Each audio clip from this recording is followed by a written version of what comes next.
But yeah, I used to write a lot. And so, like, when people would ask me what I wanted for, like, birthday or Christmas presents, a lot of times I was like, uh, paper. I want paper. Paper and pens. And then when I got back into knitting and crocheting, it was yarn. Give me yarn. Just buy me yarn or give me money for yarn. And then I decided I was finally going to get into spinning. And now it's give me money so that I can buy spinning wheels or roving.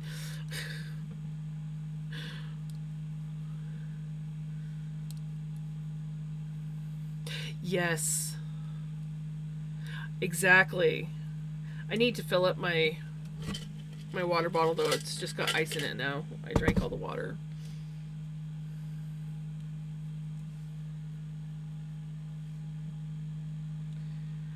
Um, Off and on for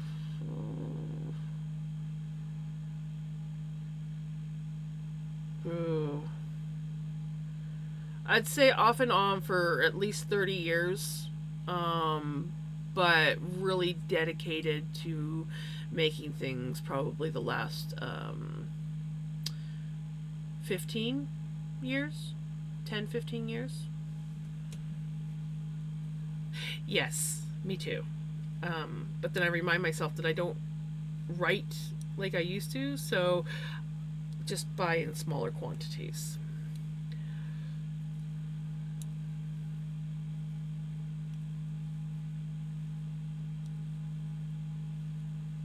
Right? Yeah, I at my camper, I have because I was also into doodle art for a while, so I did a lot of different doodle art, and so I had like containers of Pigma pens and other pens, and thought about doing like adult coloring books for a while.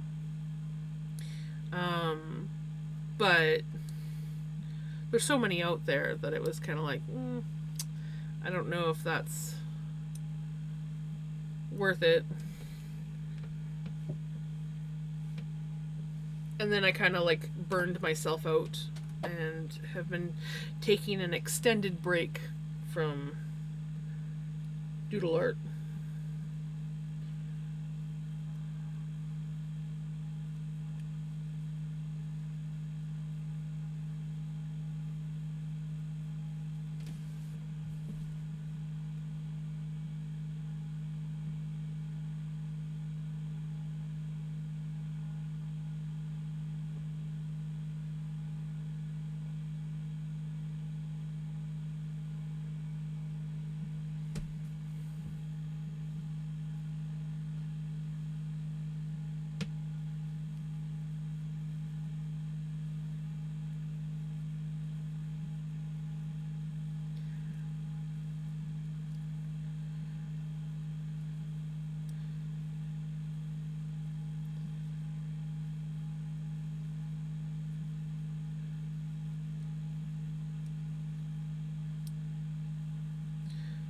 But yeah, my main hobby these days is making yarn. That's what I'm mostly addicted to. And like I tried spinning when I was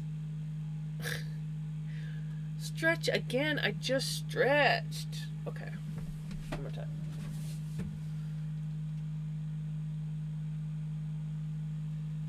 Um, I tried spinning when I was 14. It was kind of like a homeschool thing. I was in homeschool for about a year and a half. Didn't work out. But we did this this thing where we got to try spinning yarn and dyeing pieces of wool naturally. So we all got to kind of go on like a scavenge hunt, and find things that we would try dyeing wool with. But I fell in love with the spinning wheel, and all I wanted to do was just sit there and spin. And then, off and on over the years, I always talked about wanting to get a spinning wheel and spin yarn, but they were too expensive or I couldn't find any. 14. Oh, 13? Scrapbooking, cross stitch, writing most. See, that's basically me, like in a nutshell. Not, I never did have the patience for cross stitch. Maybe now I should really try cross stitch again. I think I would enjoy it now. But I loved writing, and doing pretty much any kind of crafty stuff. So that was like me in a nutshell growing up. And like when I was younger, people, well, first I would say that I wanted to be an artist. So people would ask me what I wanted to do when I grew up, and I was like, I want to be an artist. And then I had asshole people say, "Oh, you're never going to get anywhere being an artist." My brother, you know, typical older brother, he's like, "You're going to be like living in a ditch somewhere because you're, yeah." And then when I got a little bit older, so when I was like in my teenage years, like 14, 15 area, I was like, I'm going to open a craft store. I'm going to open a store and sell my crafts. And again, people were like, you're never going to get anywhere. You're never going to make any money, blah, blah, blah, blah, blah. I didn't care about the money. I just wanted to do my art. I have always wanted to do some sort of art one way or another. And it didn't matter to me if I was going to sell it or make big money or anything like that. I just wanted to do what I wanted, you know, what I loved. And now I'm doing it. Am I making any money? Not really.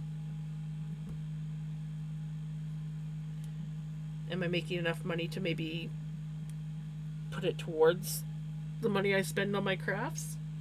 Kind of. Maybe not really. But I'm happy.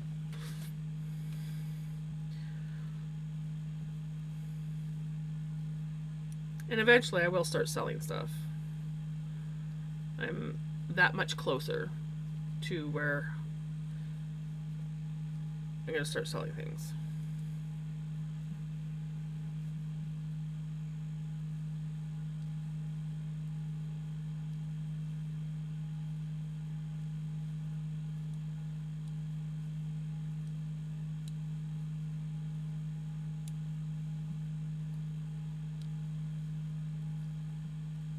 Oh yeah, one of those years I wanted to be a writer. I'd say probably 16 to 20-ish. Maybe even later. I wanted to be a writer. That's pretty much what it is for me too. But at the same time, it's just like that's all I think about is making something, whether it's knitting, spinning, crafting, homemade drop spindles. So I got some polymer clay, made this drop spindle. This was my first. This one's a little bit janky looking, but it works. Made this drop spindle. That was also polymer clay.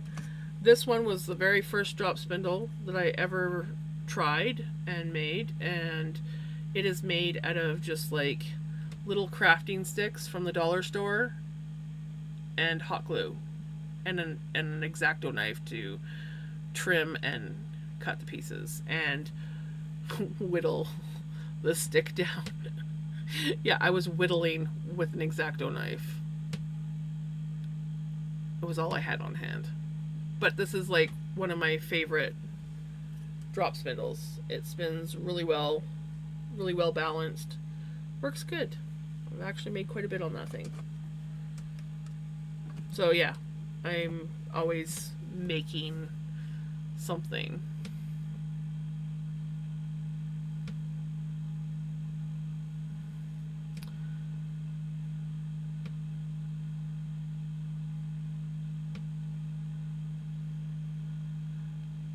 Right? You really should look into a drop spindle. My favorite style of drop spindle is the Turkish style, which is the cross ones, and then you can make the really pretty turtle shells, which I love. They're like a form of art.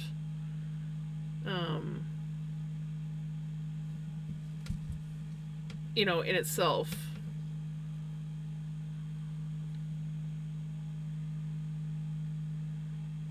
And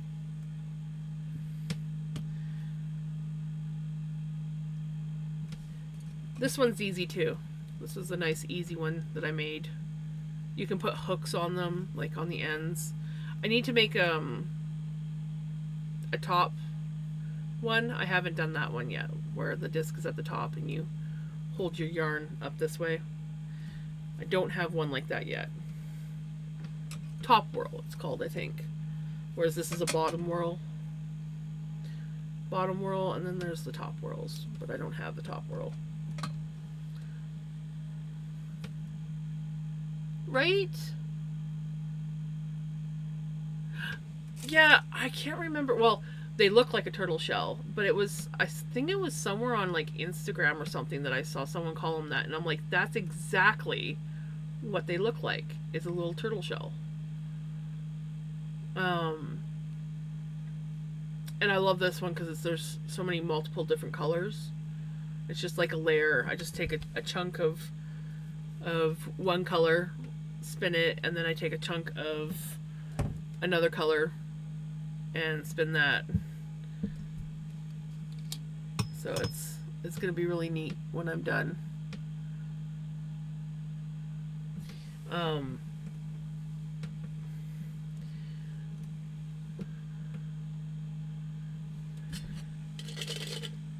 out of water, and my ice hasn't really melted enough, and I'm too lazy to go get more.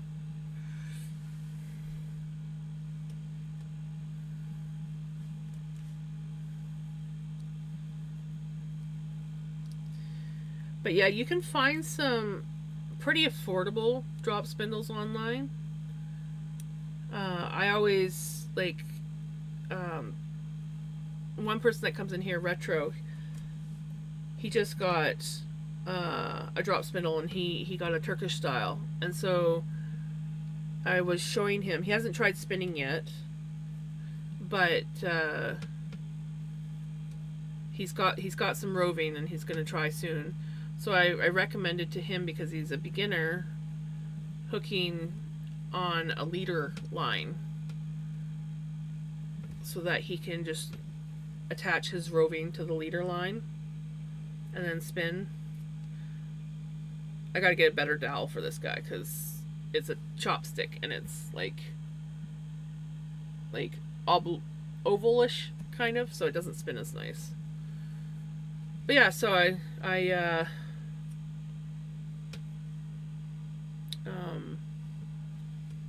showed him this, and then he doesn't have to worry about manually drafting and spinning until he has, well, especially because I usually start off spinning clockwise, so then you gotta go this way, the opposite direction. And this is pretty advanced for someone who's learning to do drop spindles, so it's easier to start with leader line, and then you would attach it, doing a couple half hitches.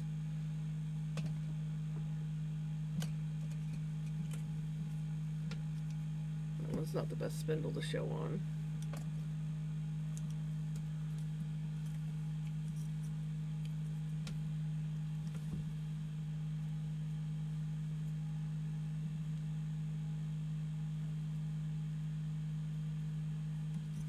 So, attach with half hitches. I know this guy's already got a leader line. And then a half hitch at the top. And that's how these guys attach. Well, thank you for hydrating me.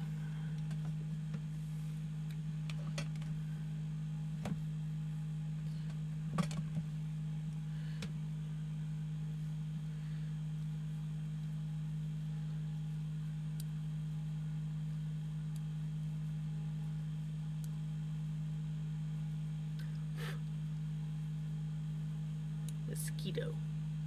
Wonder where he came in from.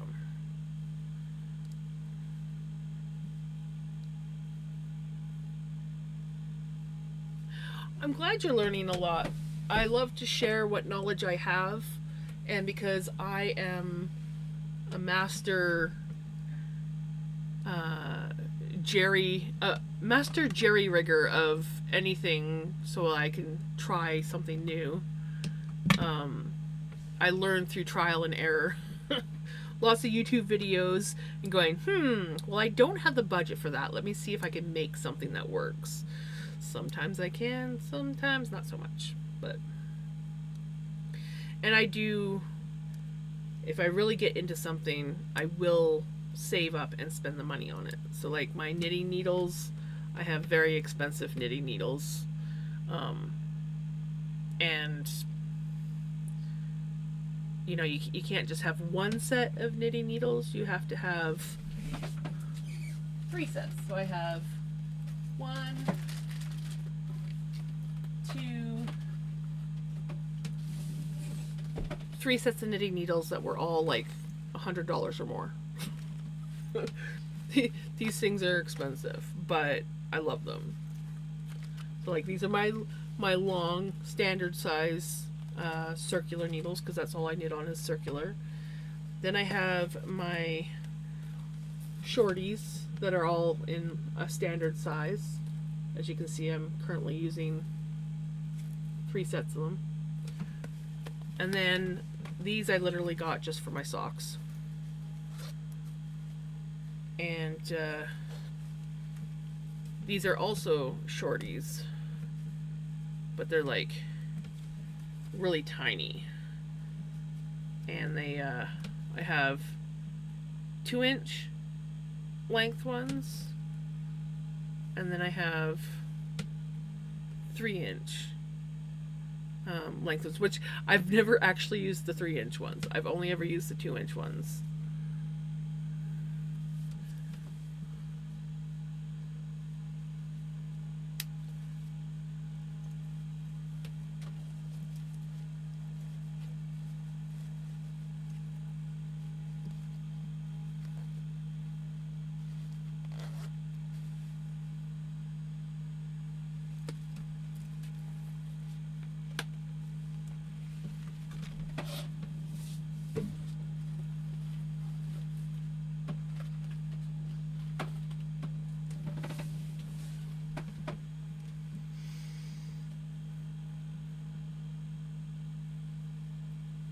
What am I listening to?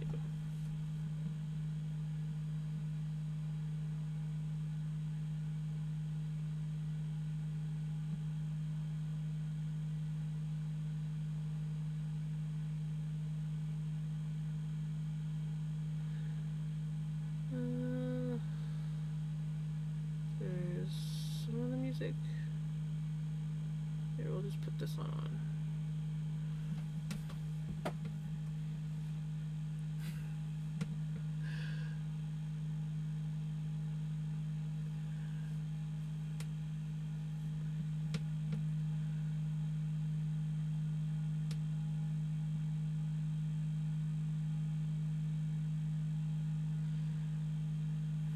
Yeah, I used to have more crochet hooks, but I do want to spend. I don't need expensive money, because for me, like I literally just like. Can I get them out?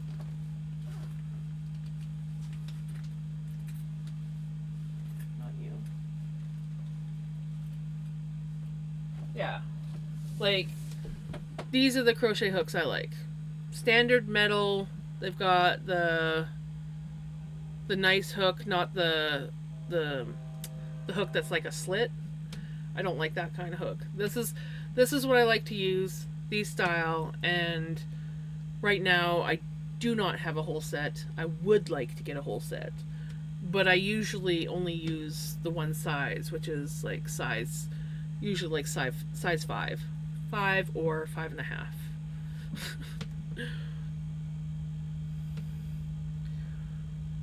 Yes, exactly. That's what I do. I used to spend the money on the yarn. Now I spend the money on the roving. Like, okay, I gotta put this away before I lose it.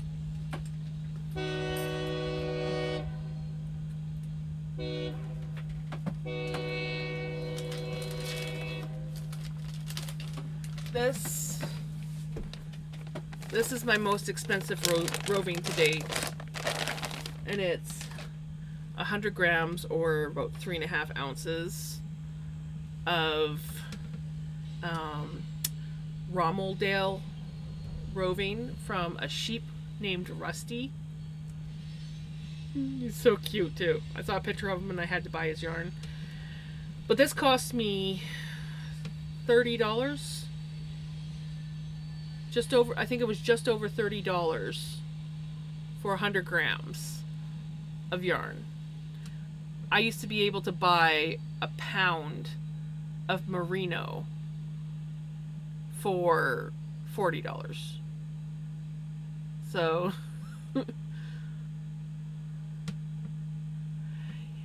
he is very soft. Like I can literally put him up to my skin and it doesn't even feel like wool. Like it's hard to explain, but he doesn't feel like wool. Like I don't even think merino might be slightly softer, but not. Yeah, I have no idea what micron Rusty is, but this is my very first non-commercial roving. Most of the stuff that I buy is commercially processed. So it's like, this is commercially processed. I dyed it myself, but it's processed Corriedale. And like, it's a little bit on the drier side. Like this one's not bad. This stuff here I find drier feeling than this one. But I think they're both the same breed of sheep, different companies. But you feel this, and there's still like a tiny bit of lanolin left in it. And it's just, I don't know. Like it just, I love it. So I'm really excited to start a project with Rusty. And Rusty is not getting dyed because he has a beautiful color. Like, you can't dye this. It looks kind of grayish on camera, but it's like a beigey, caramelly color.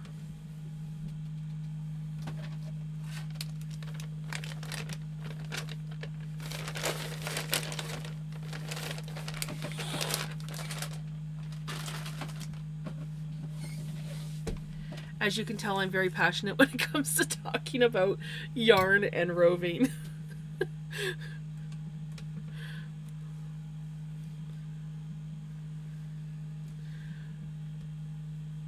I tend to go a little bit wild. I'm just like, and this, and this. Oh, and you gotta check this out. And this is why I like this one better than that one.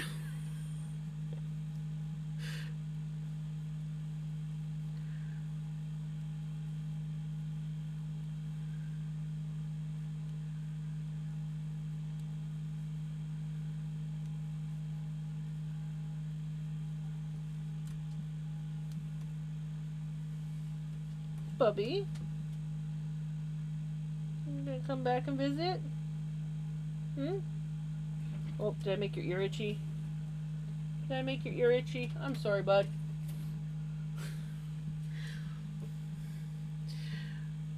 I bumped his ear, made it itchy. We have been fighting mites. That's another reason why I won't let my cat come over here to introduce herself to these guys.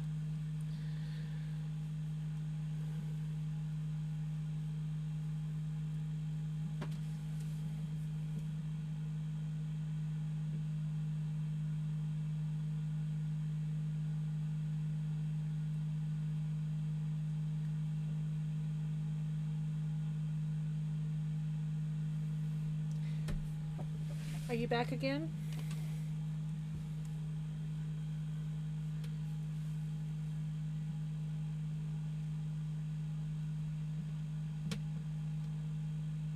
You want to come up? You gonna behave? Hmm?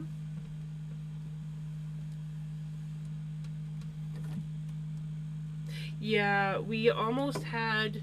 Well, we basically had his ear mites because when we got him as a kitten, he had mites, and then we took him in to get fixed and got his ears treated, and I had medicine for him, and they basically were all cleared up.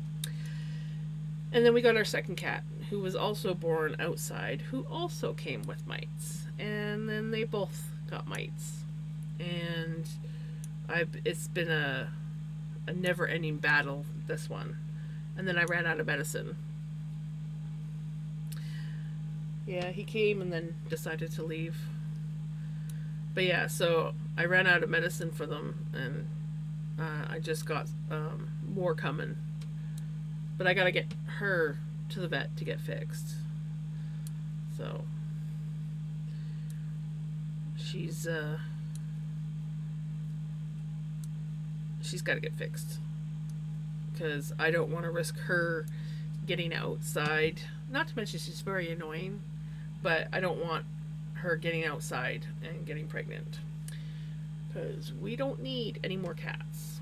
3 is more than enough. And I'm the one that takes care of them all, even though these 2 are actually my mom's cats.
Getting closer, I'm almost back to purple.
Nice.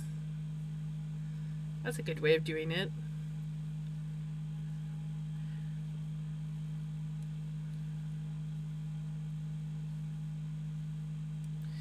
I kind of do that.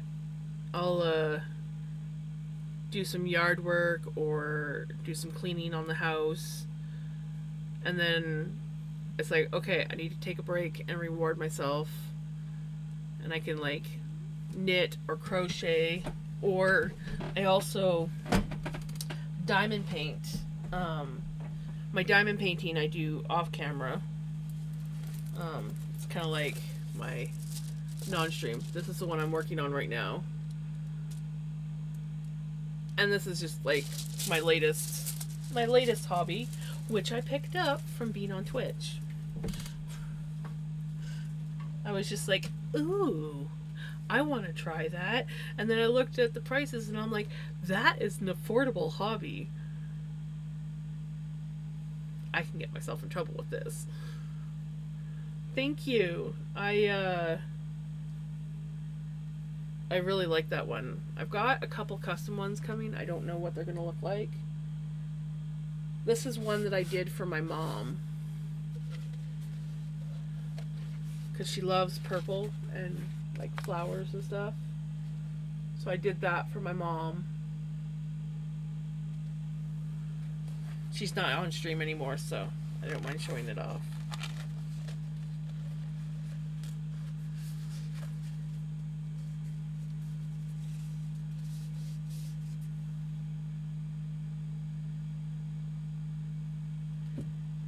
I find